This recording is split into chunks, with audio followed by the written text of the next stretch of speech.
What's up, guys? Welcome back to our Fish the Moment live stream.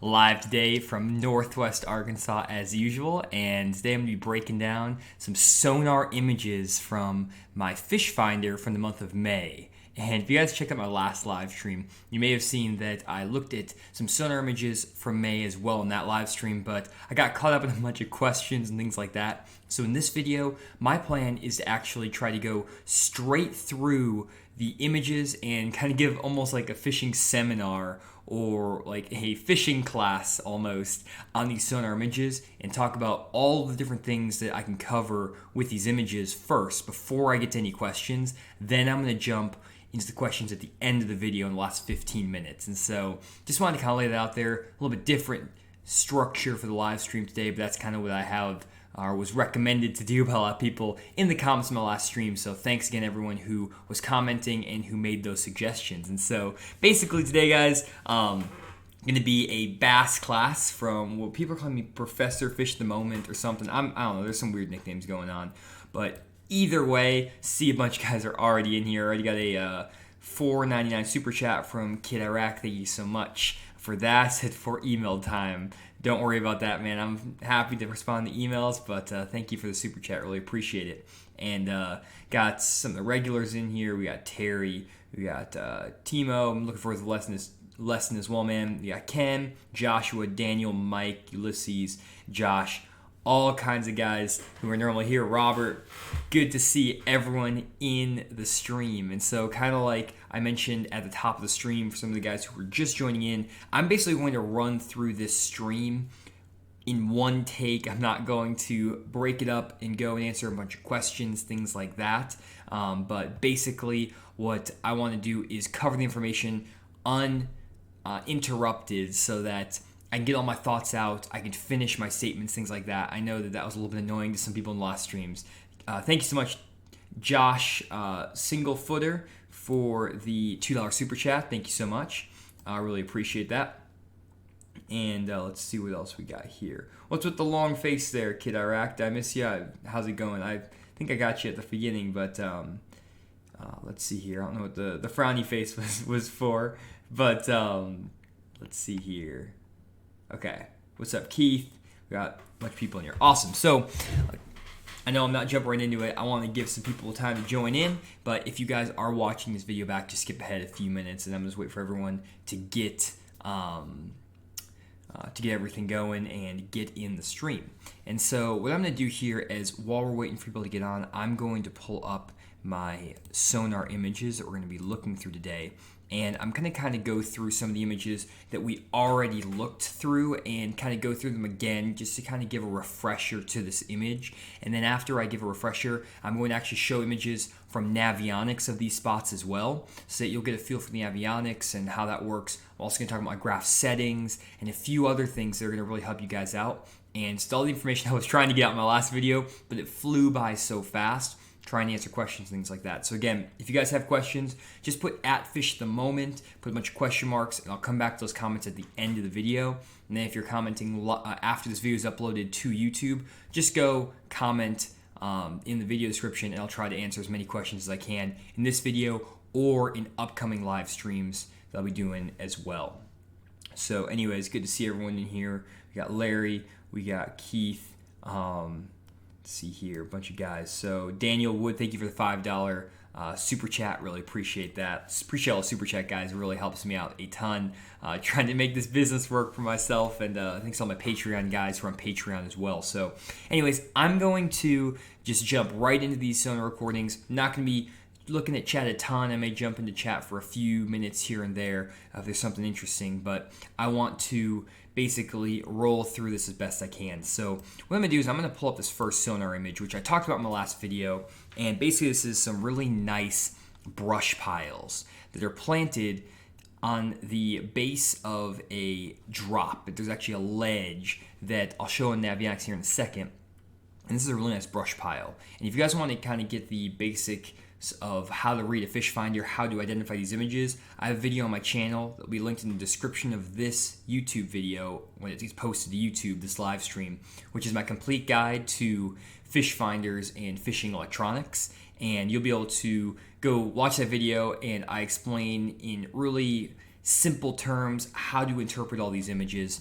and that will make it really easy for you. And so when you're looking at this image, basically you can see the brushes right here. You can see on this image there are several bass in this image. You got a bass, or they may not be bass, they may be crappie, they can be a lot of other types of fish. And the reason I think that these fish in this image are bass in particular are twofold. One, I caught bass out of this brush pile, so I actually know they're bass. But the second reason, when I first stopped to fish this, is because I saw that these fish here were some pretty decent sized dots, and those are gonna be your fish. A lot of guys were saying, aren't fish supposed to be arches on your graph? And actually, you're not going to see arches on your 2D or on your down imaging. On down imaging, you're going to see dots. On your 2D sonar, you'll see arches. It's just a difference in how the sonar works. By the way, thank you so much, Ken, for the $110 super chat. We got a new #1 donator. So keep up the great work, buddy. Thank you so much, Ken. Appreciate it. Thanks for all the messages and all of the support too on Facebook, things like that. So really, really appreciate that. So anyways, getting back to this, I'm going to call it super chats. That's pretty much really what I'll be doing, guys. Calling it super chats, and I'll be jumping right back into the content. But if you look at these dots here, you can see these dots are pretty well spaced apart. They're spaced apart by, let's say here, a good ½ an inch.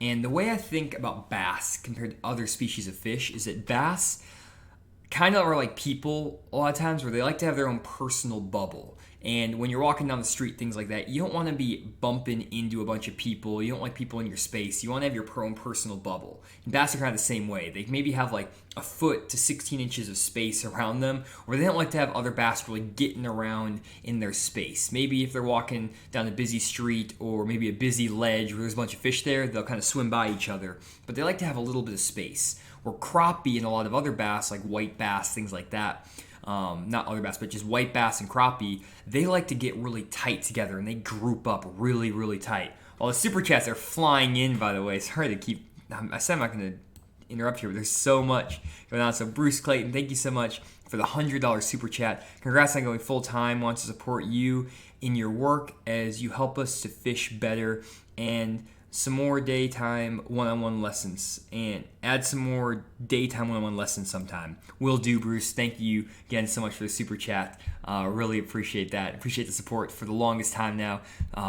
All the guys who are in the stream donating, I know you guys have been supporting me for a while, and so again, super appreciative of that, and super blessed to be able to do this full time, talk about fish and talk about what I love, and help you guys figure out how to catch more bass. And so, to help you catch more bass, I'm going to finish this explanation, and I'm going to stick to it. Unless you guys keep donating a bunch of money, I'm going to have to go over here and call you out. But I do want to make sure that I'm getting these descriptions done. So, like I was saying, the crappie and the white bass, they like to group together. They like to kind of be in packs. And I kind of think about it as they're the people who like to go to the concerts, the raves, they get in the mosh pit, and they're hanging out, and they're like, dancing around in the mosh pits, going crazy, things like that.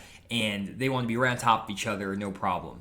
And then when you are looking at bass, they're like the people in the coffee shop, where everyone wants their own table. They don't want to share tables with people. They're all over, spread out all over the place. And so I don't know why I use those examples at all, but that's what I'm going for. And so if you kind of look at these fish on the graph here, you can see that these dots are very much separated apart from each other, as well as this dot. And so this lets me know that these are actually bass on the graph. Where if you see a bunch of dots, I don't actually have an image here, but if you see a bunch of dots that are really tight together, packed together, those are going to be crappie. And a lot of times they'll kind of make like a little pyramid or a little triangle a lot of times if they're crappie. And then white bass will just be big, giant wads of fish where there's dots all over the top of each other. Those are normally going to be your white bass. So just kind of keep that in mind as you're looking on these offshore images, especially on brush piles. You'll see these fish are going to be separated by a good distance apart when they're bass. And so when I fished this brush pile here, first thing I did is I started by fishing a swim bait over the top of this brush pile. And when I'm fishing offshore brush piles in the summertime, especially when I'm fishing in clear water, and these images are from Lake Washita, which is a clear lake in central Arkansas, where you have maybe 4 to 6 feet of visibility on the clear end, maybe 2 to 3 feet of visibility on the dirty end. And I'm going to be talking about brush piles on clear water lakes from Lake Washita. I'm also going to transition to talk about brush piles on a dirty water lake, which is Brewer Lake in central Arkansas, and I'll talk about the differences in how I fish those areas. But on both areas, I actually do like to start by fishing a swim bait, so it's a little bit different swim bait on both areas, and I'll switch over and show the baits here in a second. So on this brush pile, what I'll do is I'll cast that swim bait down, and the top of this brush pile is in about 12 feet of water, and the bottom of the brush pile is about 25 feet of water. This is like a 12-foot tall brush pile. This thing is massive. I think there's actually milk jugs that someone used to kind of like tie to the brush pile to keep them kind of like upright, but I'm not 100% on that. But I know guys do that on a lot of lakes in central Arkansas. But what I did is I cast that swim bait out there. I was using a 1/2 ounce jig head on my swim bait, and that falls at about 1.5 feet a second. So I just counted that swim bait down to about 8 to 10 count, which got down there about 10 to 13, 14 feet. And that will let me then just slowly reel that bait over the top of these brush piles. And one of the fish I caught was right off the top of this brush pile, probably one of those 2 fish right there. And it came up, it grabbed that swim bait, and I caught him. Then, after I caught that 1 fish on the swim bait, I actually went and I made like 5 or 6 more casts over the top of this, didn't get bit. Then I picked up a 10-inch worm. I picked up a Zoom Old Monster worm. And I actually took that Zoom Old Monster and I fired it into this brush pile and drug it up over the top of this brush pile. And I caught another bass out of this brush pile, fishing that Zoom Old Monster. And normally when I'm fishing in brush piles, and I'm trying to fish down in them, normally my 2 go-to baits are a jig and a 10-inch worm.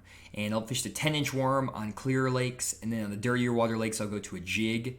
And then that's for the summertime. And then if I'm fishing offshore in the wintertime, I normally will go with the jig on both the clear water and the dirty water lakes. For whatever reason, the 10-inch worm just works really well in the summer on these clear water lakes. And so that's how I fish these spots. I normally pull up, I make 10 casts on these spots, 5 casts with a swim bait, 5 casts with a 10-inch worm through this brush pile. If I don't get bit in those 10 casts, move to the next one, even if I see fish here. And I also really rarely fish brush piles anymore unless I see some fish around the brush pile on my graph. I won't just pull up to a brush pile and just fish it just because there's a brush pile there. I look for fish on my graph in that brush pile. So again, going to be a lot of questions in here. I'm not going to get to everybody's questions. I'm going to save that to the end so I can just keep rolling here. And so to give you an idea of where this spot is, what I'm actually going to do is I'm going to switch over here to Navionics so you guys can see, because that was one of the big requests from you guys was, where are these spots? So this brush pile, for example, is actually a brush pile that is off this point right here. And so you can see that there's a steep drop right here, and it went from about 14, 15 feet of water right here, and it dropped down to about 20, 22 feet of water. And it's just a point that's in the mouth of the spawning pocket. And this brush pile is really good because if you remember, I graphed these images in May. And so a lot of these fish were pulling out of these spawning pockets in May, and it was like the last week in May, like May 28th, May 30th, something like that. And so a lot of these fish were not all the way out here to the main lake yet, though there were some out there, but a lot of the largemouth were actually back in these bays and in these little pockets. And this is one of the first main pieces of structure out here off this point. And these fish were setting up in that brush pile up there, down there in like 22, 23 feet of water that's kind of off this drop. And the top was up here in about 13, 14 feet. Now we just roll that swim bait across the top, and then we'll throw that big 10-inch worm down there. That's where I was fishing. So I'm going to be pulling up Navionics really quick for all these spots, just so you guys get a feel for where I'm actually fishing, and then you'll see the brush pile, you'll see the area, and it should make a little bit more sense there. So I'm going to close that up, and I'm going to go back over to my Sonar recording. Transition this over here. So when I'm going through the next area here, this is actually the exact same area that I just showed, except for this is further up on the point, and this is actually some deep grass. And I showed this in my last live stream, so I'm not going to get into this too much, but basically deep grass is a great place to fish in that like late post-spawn, so May to early June time. You can also catch them in up north in this grass all the way through like July and August. And this grass is up in about 12, 13, 14 feet.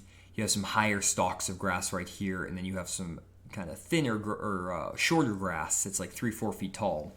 And this grass actually had some good fish around it. And if you kind of see right here, like right there, it's kind of hard to see on here, but if you can kind of look at a big screen, you can see right there, there's actually a fish. There's another fish right there, and another fish right there, another fish right there. There's some fish that are pulling up in this grass, and I got a couple bites in this grass on just a Zoom speedworm, ultra vibe speedworm.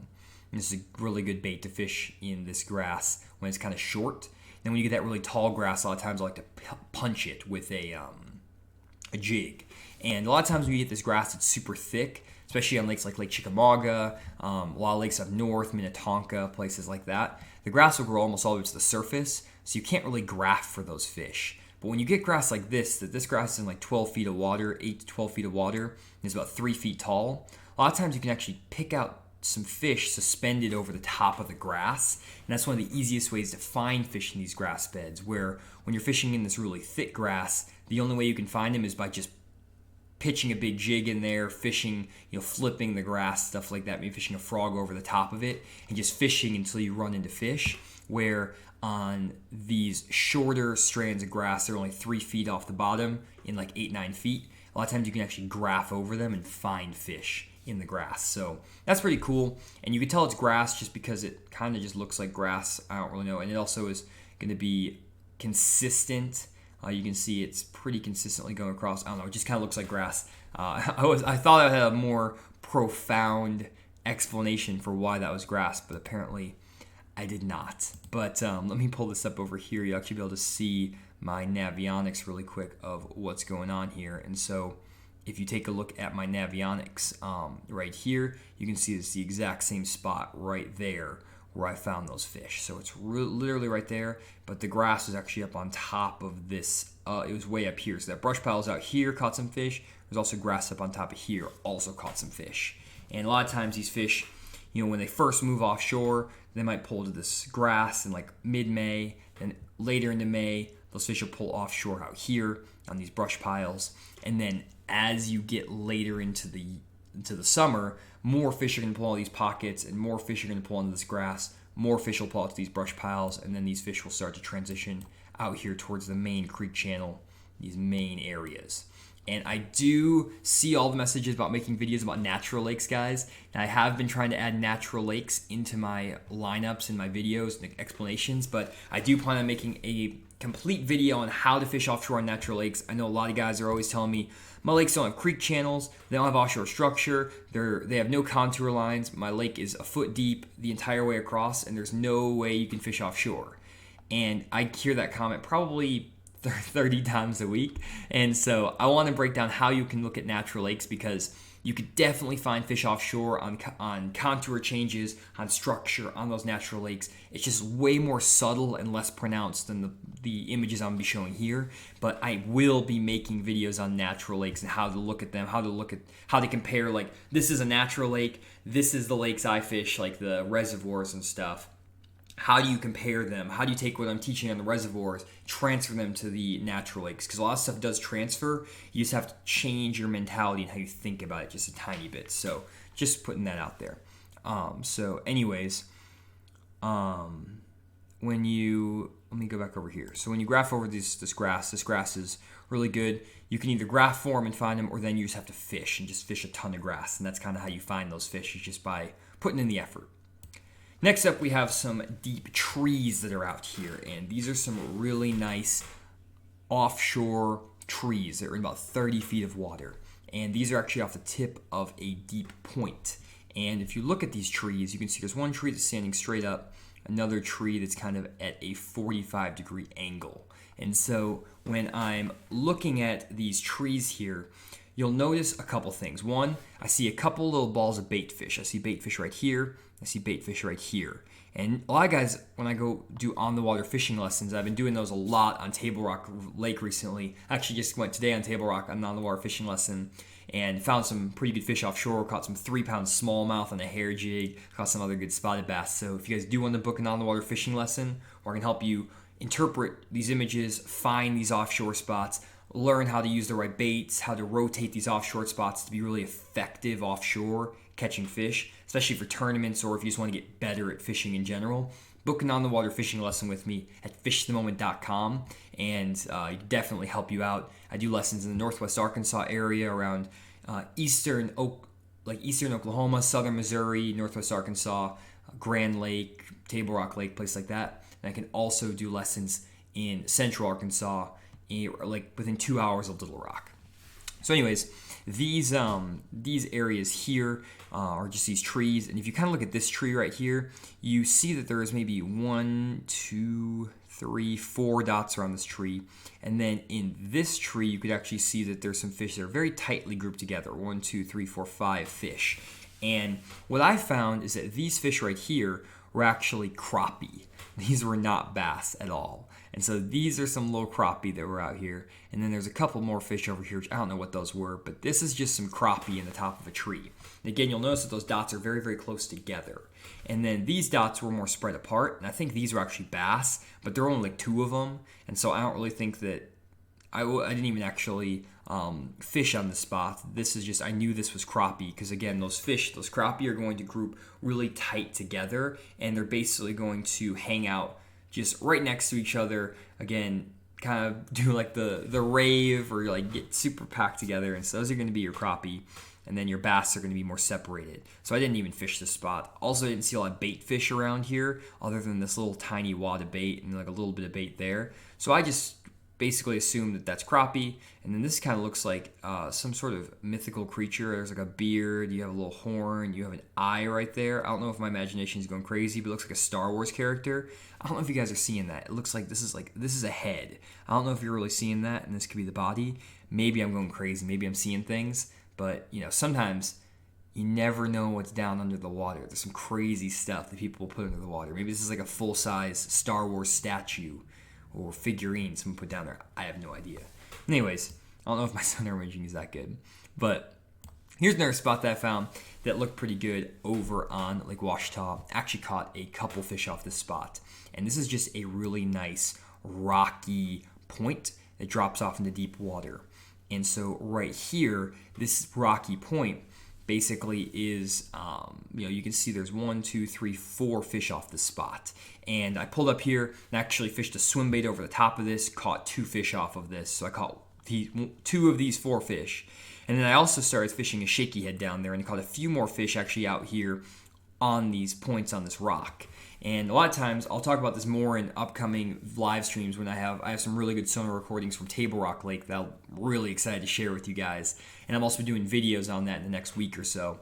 Actually, tomorrow I should be posting, Thursday I should be posting a video with my sonar recordings and my whole process of how I found fish on Table Rock recently. But basically, if you look right here on this rocky point, sometimes these fish actually will suspend over these rocky points, and sometimes they'll pull way down here into the rocks. And sometimes you can actually see the fish in the, you won't be able to see them because they'll be in these rocks. And so a lot of times, even though you see 4 fish suspended over the top of this little rocky point, sometimes, or it's kind of more of a hump than a point, but I'll show you on the map what it looks like. But basically, what you'll find is that sometimes these fish will sink right down into those rocks, and what you can do is those fish will be sitting in there, and the transducer of the beam from the transducer won't actually identify those fish because they're blending in with those rocks. They're in behind those rocks or right up against them, so you won't be able to see those fish in your on your graph because they're so tight to the bottom, but they'll still be down there. And so on Table Rock recently, I've been graphing over spots like this. I've been seeing 2 or 3 dots suspended over the top of a point or a rock pile or a hump. And then I'm catching a few fish on a swim bait. Then I'm throwing like a shaky head or a swing head or a football jig down there underneath those suspended fish down on the bottom. I'm catching 2 or 3 additional fish as well. And so that's been a great way for me to catch fish. And so don't always just assume there's no fish on the bottom if you're not seeing the dots close to the bottom. Sometimes they'll just blend into the rocks. And then if we pull over here, I'm just going to transition this so you can kind of see the spot where I was fishing.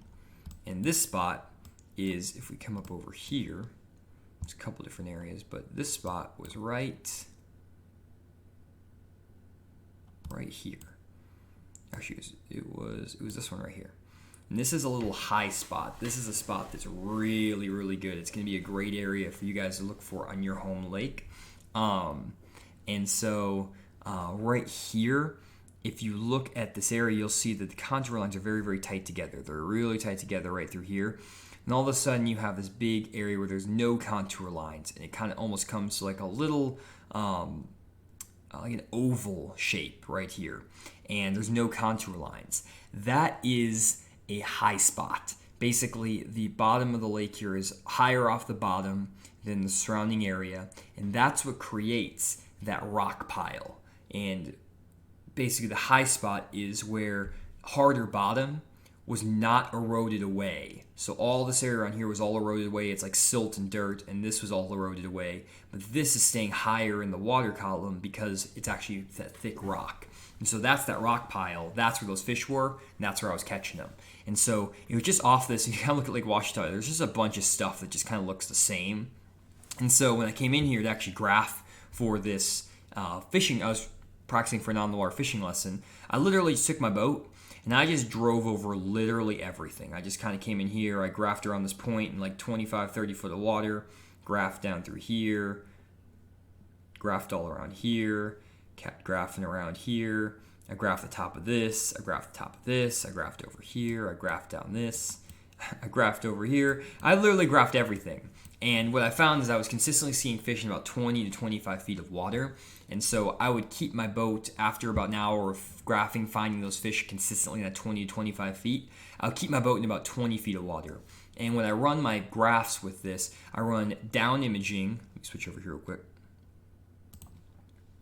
Pull this back up. I run down imaging on one screen, and then I run side imaging on another screen. So this is my side imaging. So I run side imaging on one part of my screen, down imaging on the other part of my screen. And what I'm trying to do with that is basically I want to be able to scan with my down imaging to see fish directly below the boat. Then with my side imaging, I want to be able to see, like in this case, this is that first image where we saw those brush piles. I want to be able to see any sort of bait fish or brush piles that are out off to the side of this area over here. And so I use my side imaging to look for cover, for rock piles, for brush, things like that. Use my down imaging to look for fish. And you can actually find fish on side imaging as well, which I've talked about in other videos, but a little bit tricky to talk about. I don't have good images for this example, so check out my on the water or my complete guide to bass fishing electronics on my channel. It's my #1 most viewed video. So if you go to my channel and sort by most viewed, it's my #1 video, and you'll be able to watch that and it'll explain exactly what fish look like on your fish finder on down and side imaging. And I'm going to also be making beginner's guides to down imaging and side imaging specifically. And I'm going to be out in my boat. I'm going to use traffic cones. I'm going to use flashlights. I have toy boats. I have tape measures. I have like crazy doohickeys and thingamabob and thingies. And I don't really know what I have going on. But I'm going to make this the best video for explaining down imaging and side imaging, the only video you ever have to watch the rest of your life to understand it. And that's coming out here in the next couple weeks here. I'm going to take a really long time to make those, so it may be, I'm not going to take a long time. I'm going to put a lot of effort into them to make sure they're really easy to understand, so just be on the lookout for those. But anyways, let's see here. Here's another image kind of right here. So this is my money spot where I've caught a bunch of fish. And like you can see a lot of these images I was kind of graphing before. You would see like right here, there's 2 or 3 or 4 fish on this spot. Not a ton of fish. This spot had crappie. This spot had 1, 2, 3, maybe 4, maybe 5 fish in it. So there's some fish around this brush pile, but not like a ton. And then you get to this tree. And this tree is just loaded. And if you kind of look at it, you'll see right off the bat, you got 1 dot down on the bottom, 2, 3, 4, 5, 6, 7, 8, 9, 10, 11, 12, 13, 14, 15, 16 dots. Maybe 17, 18, 19. I don't really know. That could be a tree. That could be fish. So anywhere from 15 to 20 dots on this tree. This tree was money. And I caught like 3 spy bass on 3 casts the first time I found it. And basically you can see there's some bait fish up here kind of suspended. These fish were sitting in about 15 feet of water. And I caught these fish first off just fishing a swim bait over the top of these fish. And I would just swim that swim bait down. And I picked off some of these fish up top. Caught 3 fish in a row. 1 second. Oh, thought I was going to sneeze. I did not. But anyways, so saw these fish. So I caught the 3 fish on the swim bait. Then I actually got rid of the top of these fish. because this little hump right here is actually in about 30 feet of water.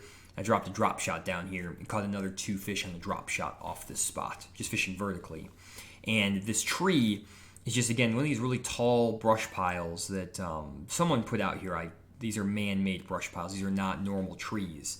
And they're very, very tall.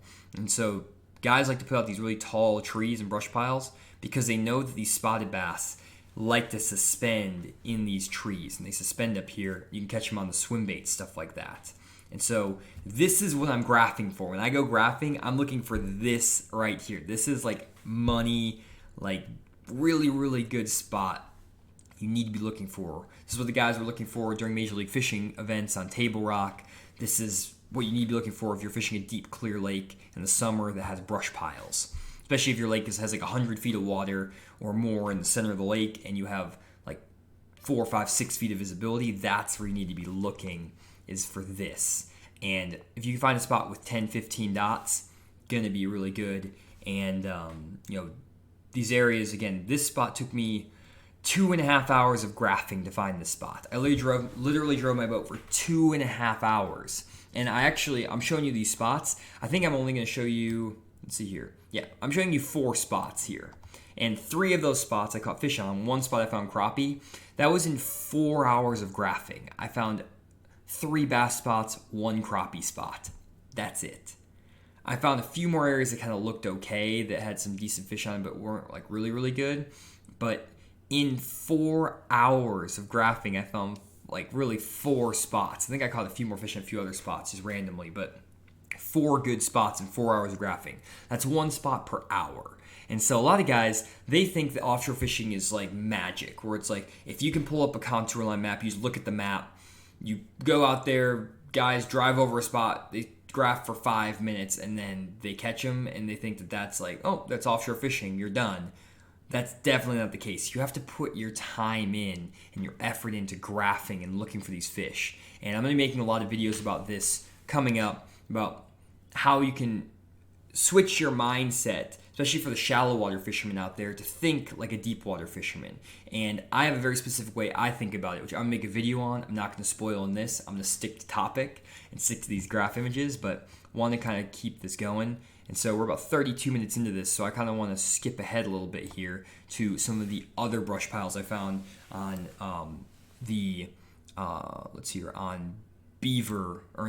Brewer Lake. But Keith the Trucker with a $20 super chat, he says, got to drive now, keep up the great info. Appreciate that, Keith. You're doing pretty good out there on Lake Stockton, even though the water's coming up. I saw your comment there. But so what I want to show you here real quick before I jump to the next little set is I want to go to Navionics. Whoops.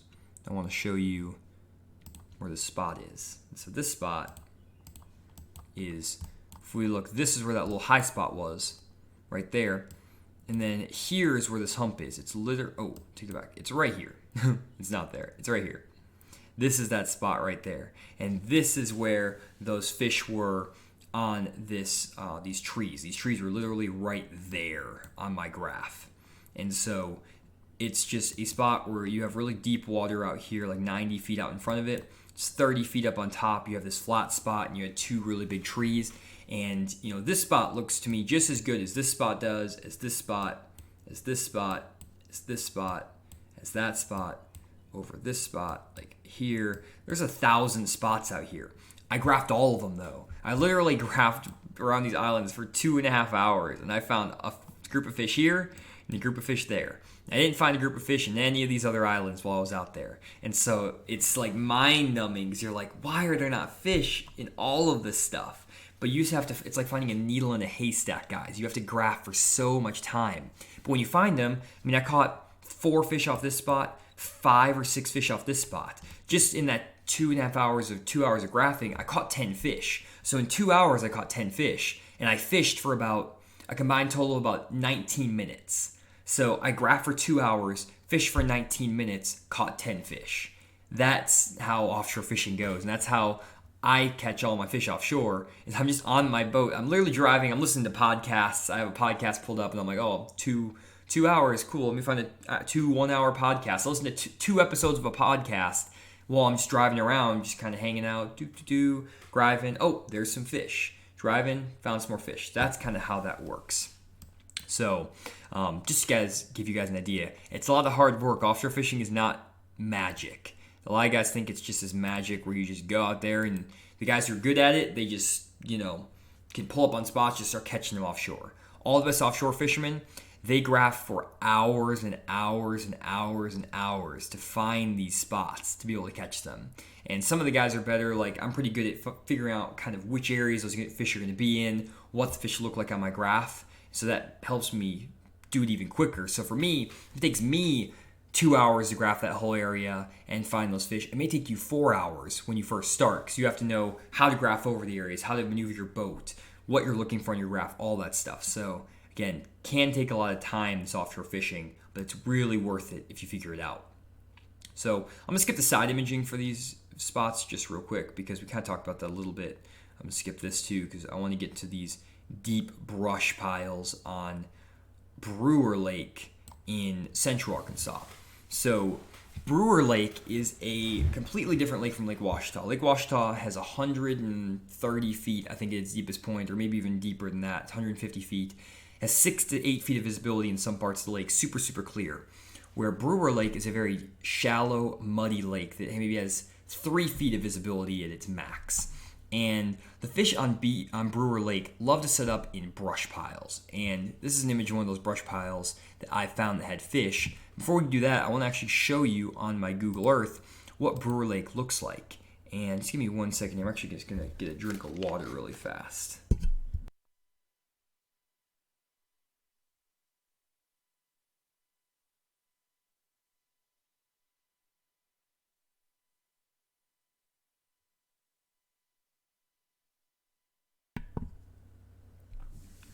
Okay, so basically, going back to this, when you look at, we're looking at Brewer Lake here, you can see that this lake is basically, this is a small little lake. Lake Ouachita is huge, and this lake is very, very small. But you can actually take this lake back in time using Google Earth Pro. I'm taking it back down to 2006.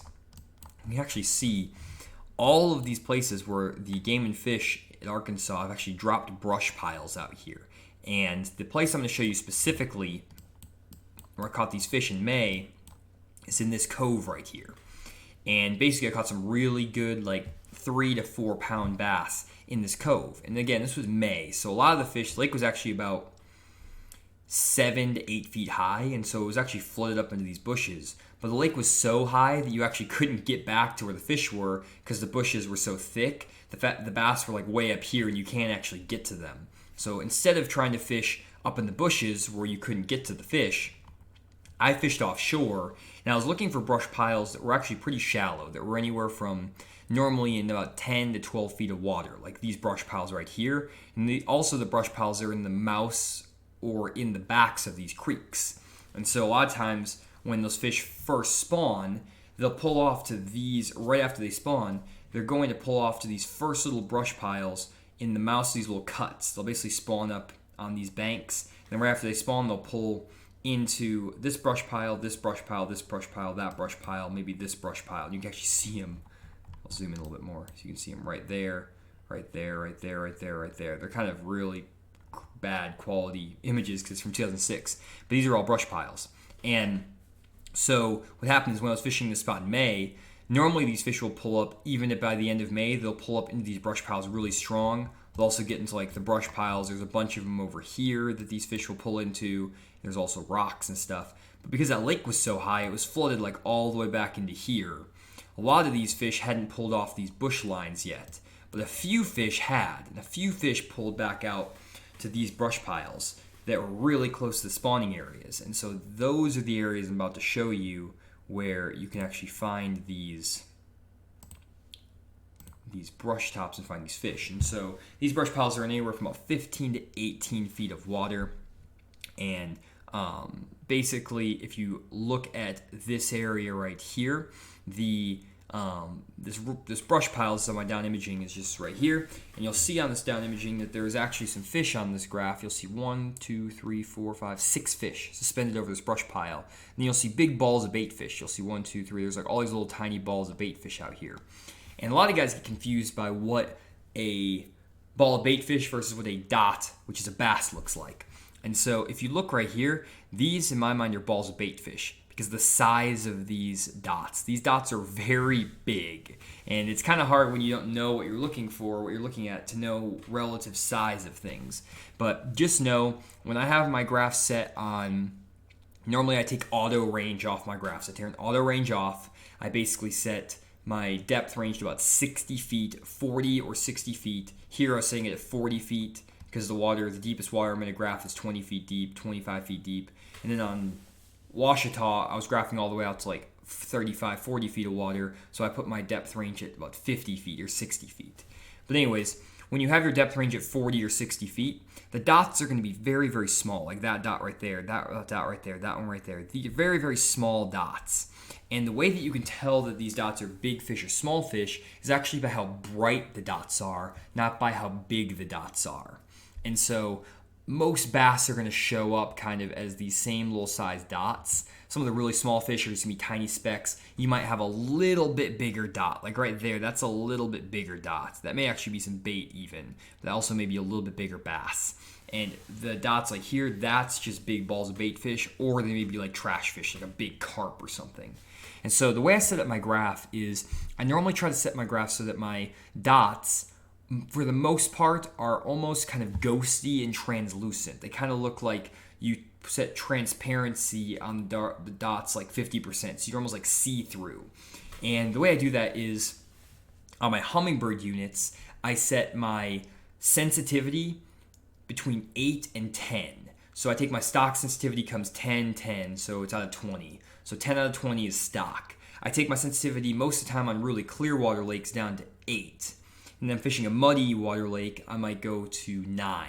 So I set my sensitivity between 8 and 9. I might go up to 10 in like super muddy water lakes. And then on my contrast, I set my contrast between 10 and 12.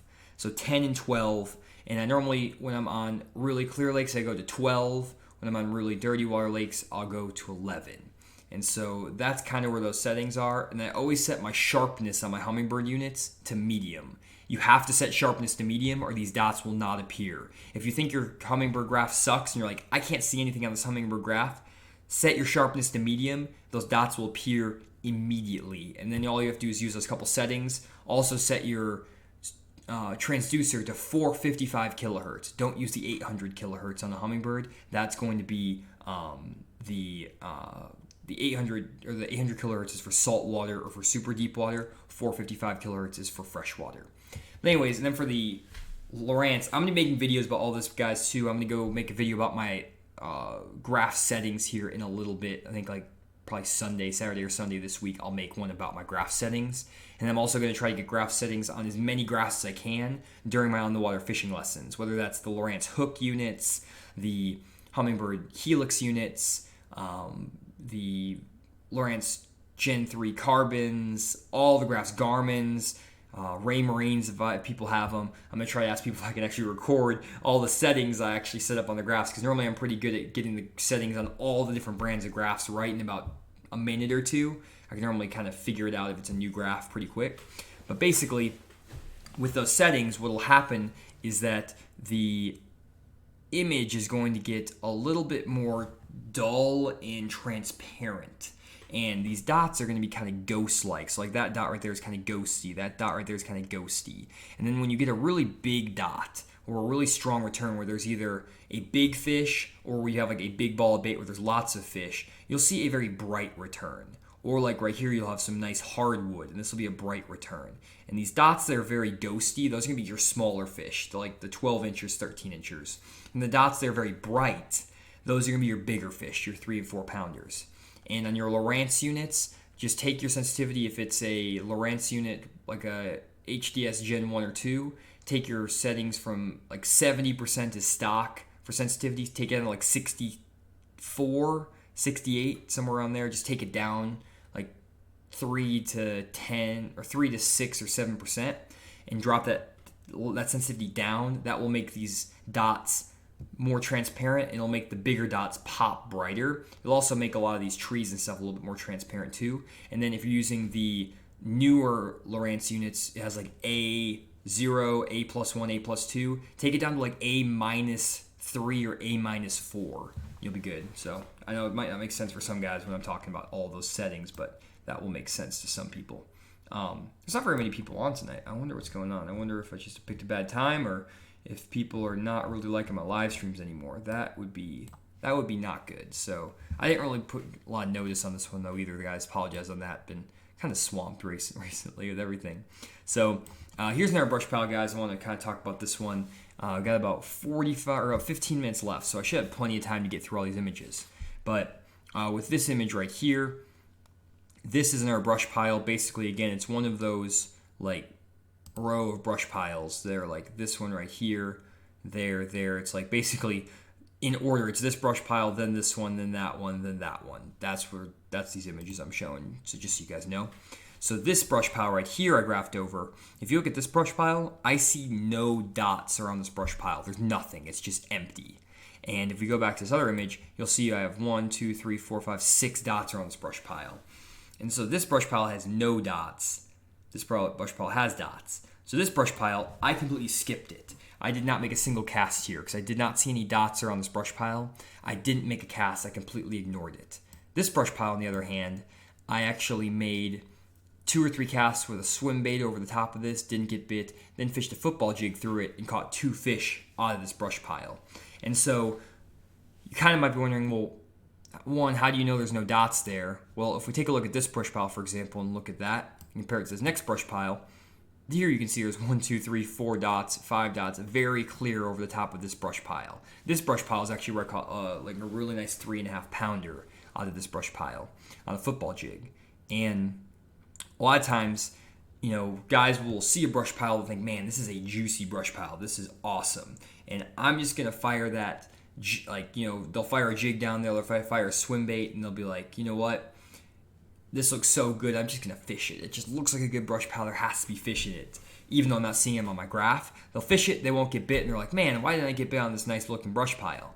Well, it's because there was no fish in it. And normally, if you don't see these dots around these brush piles, not going to be fish in that brush pile at all.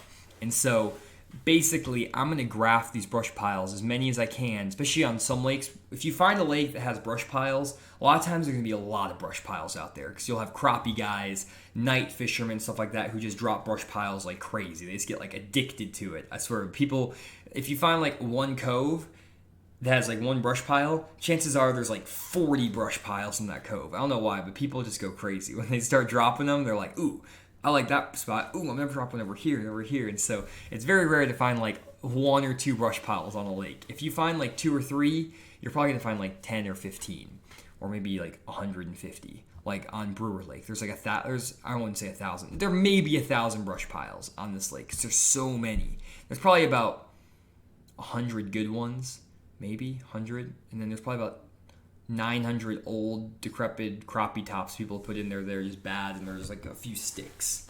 So I don't know, I'm probably exaggerating there a little bit, but anyways, you can see this brush pile right here looks really, really good. It's got all kinds of fish all over the top of it. Caught some fish in this brush pile, and again, started by just throwing that swim bait over the top of this brush pile.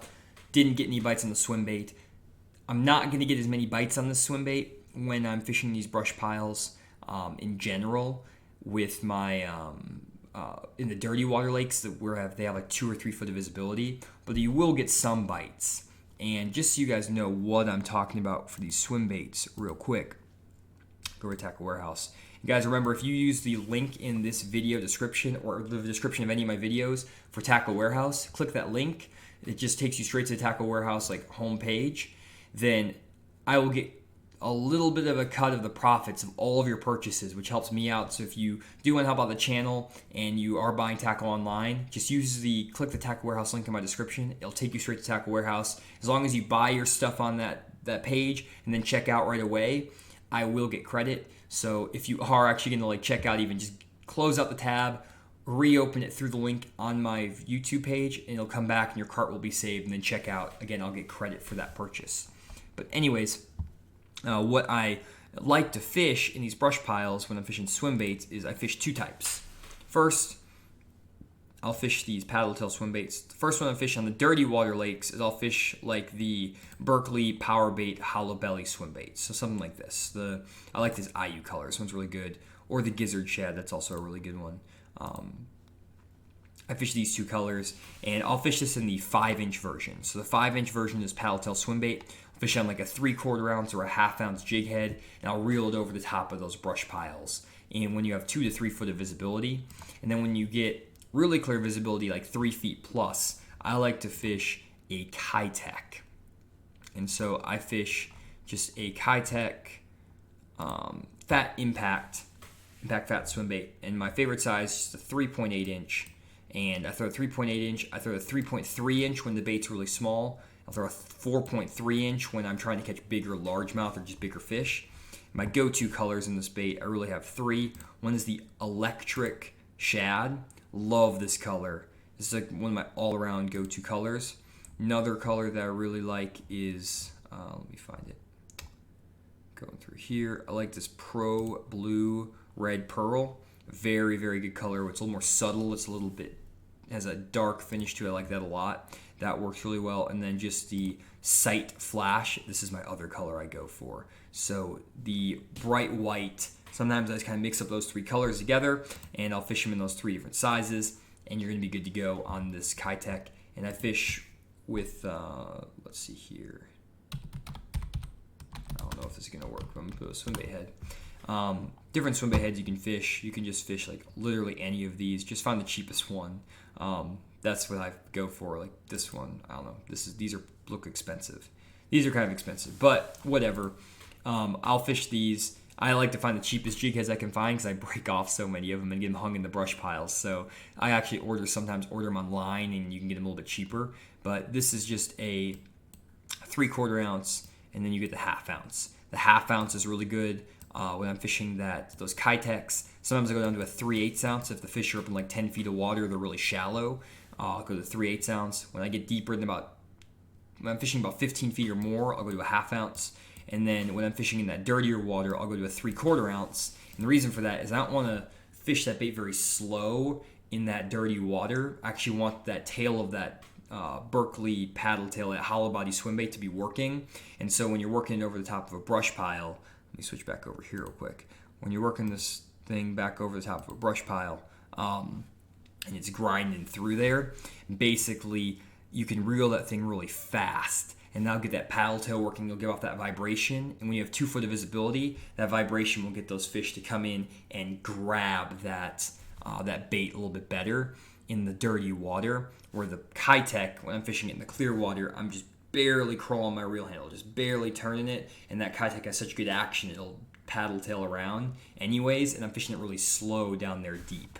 So here's a nice brush pile again. It had some fish. And then over here you have another brush pile that has 1, 2, 3, 4, 5 dots, 6, 7, 8, and then there's a bunch of just shad around this. Another brush pile I caught fish in. So basically, this brush pile had fish, this one had fish, this one had fish, or this one didn't have fish. They had no fish. This is a no fish, no fish. And this one had fish, just a couple. I caught a couple here that were small, like 12 inches. Because these dots, if you kind of look at these dots, they're very hard to see. These are kind of ghosty dots. If you look at them again, kind of like I mentioned earlier, ghosty dots, hard to see, 12 inches. No dots, 0 inches because there were no fish. This brush pile, big dots, these really bright dots that are they're not big, but they're bright. These bright dots, 3-pounders, 3 and 4-pounders. Bright dots again, right there, 3 and 4-pounders. Money, that's the juice. What else did I kind of have around here? Oh, I had these side imaging images. There's side imaging. A lot of times I'm graphing over these areas. A lot of times you may not be able to have the luxury of having Google Earth show you exactly where all the brush piles are. So on my side imaging, a lot of times I'll find brush piles with side imaging. One trick I have for side imaging, guys, and then I'm going to jump to questions here, is if you are scanning sideways, don't set your range over 90 feet. You want your range on each side. So you want from this beam over to here, you want it to be 90 feet, no more. And basically what happens if you go past 90 feet, all these brush piles are going to look tiny on your graph. You go like to 120 feet, these brush piles are going to look like little slivers on the bottom. And so a brush pile like this that's like the size of my boat may look tiny at 120 or 150 feet. So setting it at like 90 feet is good. That's kind of where I always have mine set. I always have mine set at 90 feet.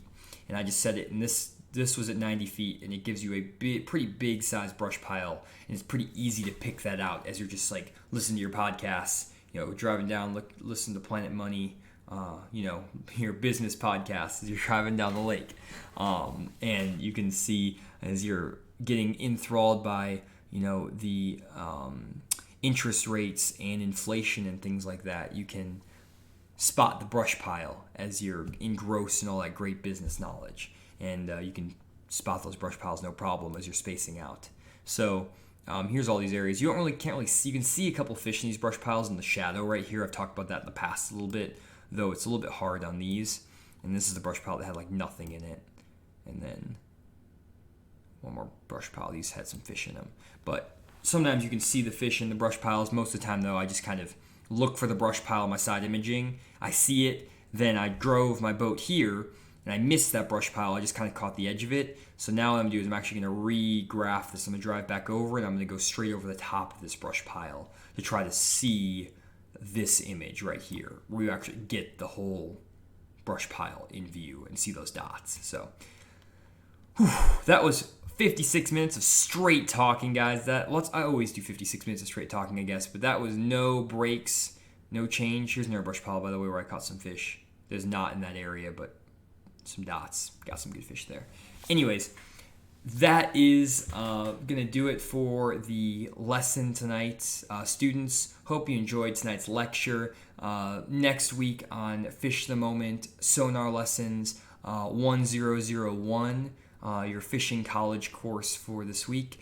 We're going to start up again next week with our Navionics maps 2.001 for the sophomores. So for all you guys who've been missing my map study, Professor Schultz is going to be doing it. I don't know why I'm doing this bit. This is probably not even funny. I'm sure JT is laughing, all the college guys out there. But I don't know if any of you other guys even know what I'm talking about. That's not an old person joke, though it is kind of an old person joke. I apologize.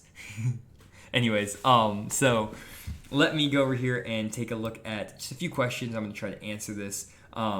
Robert's saying, stop it, Johnny.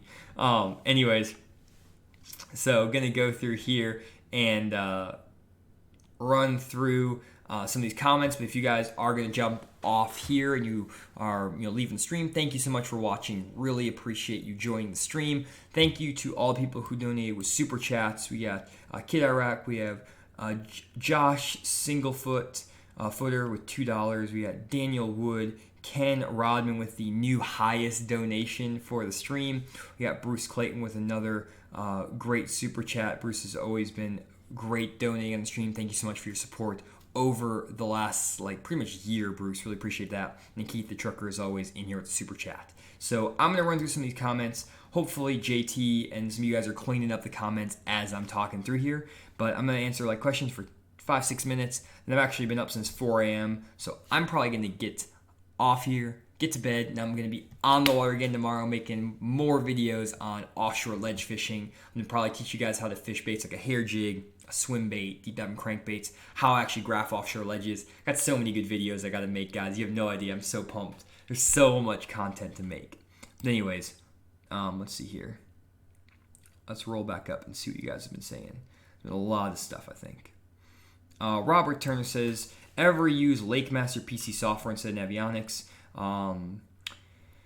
I don't. I haven't used LakeMaster PC software. I actually was going to order it, and I decided not to. I have LakeMaster chips for my boat, and I like them a lot, but there's not that many lakes that are available on LakeMaster, and only a few of them are. And I kind of like to use Navionics so everyone can kind of review at home and look at the lakes that I'm looking at home and go back. So that's why I try to do that instead. Let's see here. Going. Fisherman, for a clear water reservoir, would you rather throw a rattle topwater or a silent? I don't know if that makes a difference. If it's in the middle of the day and it's bright and sunny, then probably a silent topwater. And then if it's early in the morning or if there's wind or of cloud cover, I'd probably go with a rattling one. But that's just a guess. Let's see here. Keep going through. Caleb Morgan says, do you use CMAP or Navionics? Just more familiar. Again, just Navionics because everyone has access to the web app. I like that. I like to keep the information consistent. I don't like to show you stuff that's behind a big paywall that you have to go pay a bunch of money for, other than like having to buy a $1,000 fish finder to see these images. So that kind of is a paywall in itself. But let's see here. Thanks for getting all these questions, guys. You guys are all on the ball. JT is on the ball. Same with Kid Iraq. Thank you guys as always. JT, if you haven't yet, just tips from an offshore grass master. Try spy bait over the grass. Spy bait does work as well. Thank you, JT, the offshore grass master. Self-proclaimed, it sounds like. Let's see here. Getting some recommendations on what's a good $150 reel. I throw a ton of the Abu Garcia Black Maxes. They're $39 in the plastic wrap. I've been throwing those a lot recently, and I've fished one of them for a year, and I love it. It's so good, especially when fishing offshore and just bombing casts. You can bomb those Black Maxes so far, and so I've been using Black Maxes, $39. They work great. They've been holding up great. I crank my drag down on my reels all the way every time. I never use the drag, and so it doesn't really matter if the drag is terrible on those reels, and I can always kind of control the cast with my thumbs. So I've been using the Abu Garcia Black Maxes. They've been really, really good for me, and so that's kind of been my go-to for a cheap reel. And again, I've been using one for a year, and I was avoiding putting nice fishing line on it for like a year, and I finally, like 2 months ago, started putting fluorocarbon line on it, because I'm like, well, when this reel breaks, I don't want to have a full spool of nice fluorocarbon on this reel. But it didn't break. It's nice, and I've been using it for a long time, so that is good.